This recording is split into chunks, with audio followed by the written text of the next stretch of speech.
Train তখন এগিয়ে চলেছে দ্রুত গতিতে, আর এদিকে সাধারণ গ্রামবাসী তখনও বুঝতে পারেনি ছিটে ফোটাও। সিগন্যাল ফাঁকা পেয়ে ট্রেন বাড়ায় আরো গতি, আরো গতি, আরো আরো আরো। আর তারপর ট্রেনের আওয়াজের সঙ্গে সঙ্গে মিলিয়ে যায় নিরপরাধ গ্রামবাসীর চিৎকার, আর তাদের সঙ্গে সুভাষ আর মালতীও। মানুষের লোভের কাছে মূল্যহীন হয়ে যায় নিষ্পাপ প্রাণগুলো। থাকে না, কিছু কিছু রাত থাকে যে রাতের সকাল হয় না, আর কিছু যাত্রী আসে যারা আর কোনোদিন ফিরে যায় না। প্রকাশ এমনই এক গভীর রাতে নেমেছিল এক অচেনা স্টেশনে। ট্রেনটাও যেন বাঁচতে চাইছিল সেই দিন, তাই আর অপেক্ষা না করে প্রকাশ নেমে যেতেই দ্রুত চলে গেল ট্রেনটার সামনের দিকে, আর পেছনে ফেলে গেল এক হিমশীতল শ্বাস। কি এতবার করে বললাম স্টেশন মাস্টারকে কোনো একজনকে পাঠিয়ে দিতে, তবুও কেউ নিতে এলো না। এখন এই এত রাতে কি যে করি।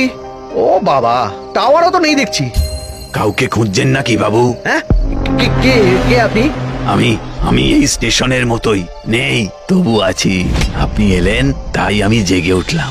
স্টেশন মাস্টার কোথায়? আমি তো আগে ফোনে কথা বলেছি ওনার আসার কথা আমাকে নিতে, আর আপনিও বা জানলেন কেমন করে যে আমি আসবো? আপনার অপেক্ষা করছি এতদিন, আর আজ আপনাকে নিতে আসবো না তাই কি হয়? আপনি আমাকে চেনেন?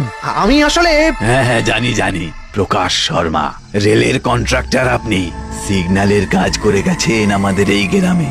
বাবা, সবই তো জানেন দেখছি, কিন্তু আপনাকে তো। সে অনেক কথা, আপনি চলুন আগে। অনেকটা পথ এসেছেন, একটু জিরিয়ে নিন, রাত তো অনেক বাকি।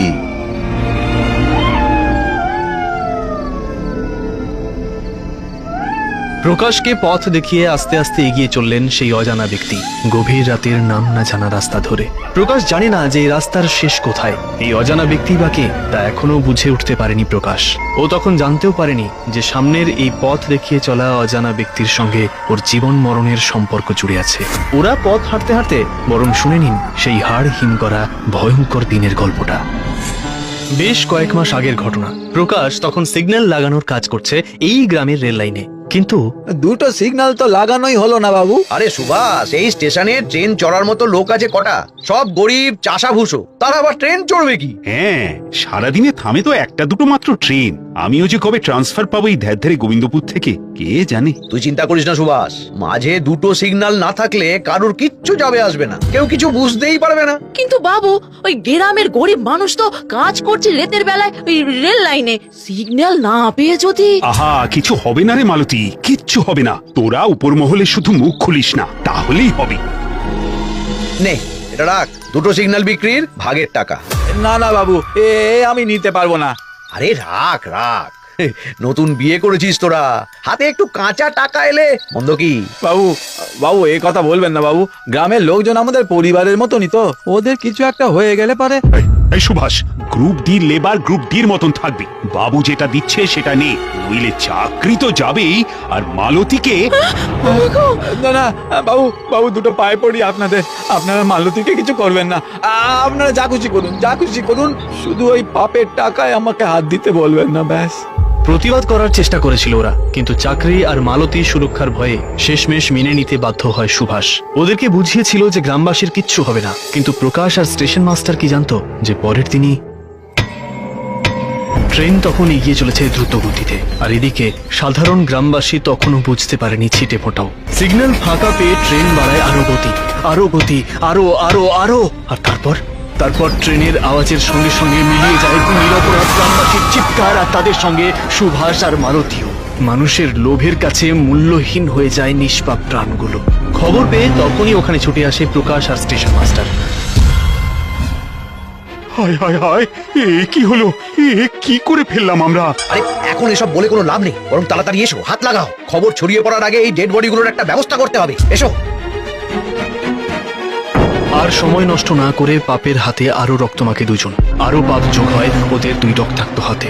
সমস্ত মৃতদেহ গর্তে ফেলে মাটি চাপা দিয়ে দেয় প্রকাশ আর স্টেশন মাস্টার। ওরা জানতো যে এই খবর আর বাইরে কোনো দিন বেরোবে না, কিন্তু যেটা জানতো না তা হলো এই মৃতদেহগুলোর সঙ্গে ওদের কবরও খোঁড়া হয়ে গিয়েছিল সেই দিনই।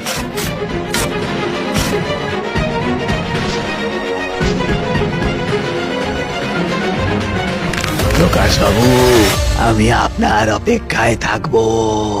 আপনাকে আবার আসতে হবে। রাত তো অনেক হলো হে, এদিকে মেঘও ডাকছে। আর কত দূর বলো দেখি? এই তো বাবু, আর একটু গেলেই বৈতরণী পার। কি আবল তাবল বকছো বলো তো তখন থেকে? খোলসা করে বলো দেখি, থাকার জায়গাটা আর কত দূরে? আরে স্টেশন মাস্টারই বা কোথায়? ওই যে সামনে আপনার অপেক্ষায় আছে। এই যে কি ব্যাপার বলুন তো মাস্টার বাবু, ফোন করে বললেন আপনি থাকবেন স্টেশনে, আর এখানে এসে এত রাতে বসে আছেন আপনি? মাথাটা একদম গেছে দেখছি। চলুন চলুন দেখিয়ে দিন কোথায় থাকবো, দেখিয়ে দিন। আরে কি হলো, চলুন। চলুন প্রকাশ বাবু, যা পাপ করেছি একসাথে এবার একই সাথে ধুয়ে ফেলি। মাস্টার, এখন আর কোনো স্টেশনও নেই, আর কোনো মাস্টারও নেই।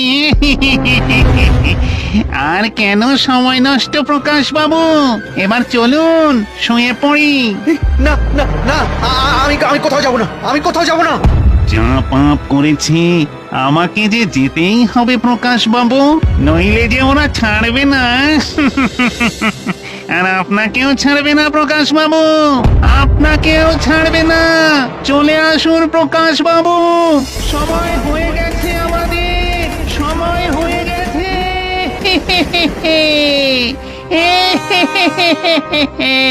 ওরা মানে কারা? কারা মাস্টার, কারা? চিনতে পারছেন প্রকাশ বাবু? আমি আমি সুভাষ প্রকাশ বাবু, আমি সুভাষ। আপনাদের লোভে, আপনাদের পাপে একদিন আমাদের সবার শরীরের ওপর দিয়ে ট্রেন চলে গিয়েছিল প্রকাশ বাবু। সেই ভয়ঙ্কর অভিজ্ঞতা শুধু আমাদেরই আছে। তারপর থেকে আমরা অপেক্ষা করছি আপনার, আর দেখুন সেই আপনাকে আসতেই হলো। মাস্টারকে মেরে আপনাকে ডেকে এনেছি আমরা। সুভাষ, সুভাষ আমাকে ক্ষমা করে দাও সুভাষ, আমি ইচ্ছে করে করিনি, ইচ্ছে করে করিনি। না, ইচ্ছে করেই করেছিলেন প্রকাশ বাবু। আপনাদের দুজনের জন্য আমরা জীবন হারিয়েছি, আর আজ আপনার পাপের প্রতিশোধ নিতে আপনাকেও বৈতরণী পার করে দেব। যান, শুয়ে পড়ুন প্রকাশ বাবু, এবারে গিয়ে শুয়ে পড়ুন। না না, আমাকে ছেড়ে দাও, আমাকে ছেড়ে দাও, তোমরা ছেড়ে দাও আমাকে, আমাকে আমাকে ছেড়ে দাও। আপনার কবর তো আমাদের সঙ্গেই খোঁড়া হয়ে গিয়েছিল প্রকাশ বাবু। পাপের ফল এক জন্মেই মানুষ পায়, এই জন্মে। শুয়ে পড়ুন প্রকাশ বাবু, শুয়ে পড়ুন। ও যে আসছে, সময় হয়ে গেছে আপনার।